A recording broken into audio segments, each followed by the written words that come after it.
My homily for the 33rd Sunday in Ordinary Time, the 14th of November 2021.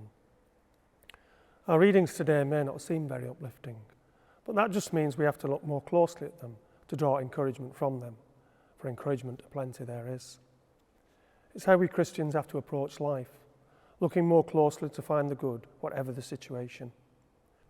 We only have to look at the crucified Christ to see how much good can come from what seems at first sight complete and utter disaster.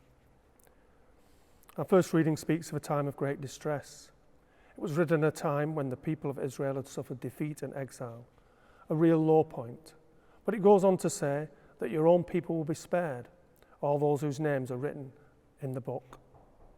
It goes on to speak of the resurrection of the dead and says that the learned and those who have instructed many in virtue will shine brightly for all eternity. It reminds us that this world is not the be-all and end-all for us.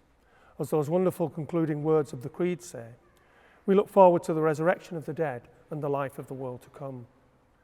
We just need to use God's greatest gift, our brains, to think and reflect and realise there is nothing better on offer anywhere else.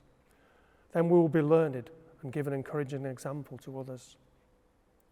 Our psalm is particularly appropriate for this month of the Holy Souls. You will not leave my soul among the dead. At your right hand, happiness forever.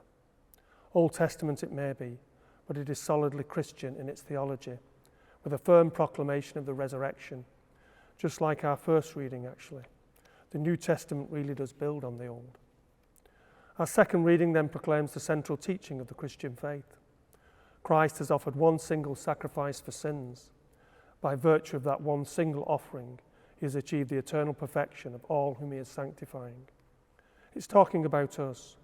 Christ has made us perfect, fit for heaven, unless we ourselves choose otherwise.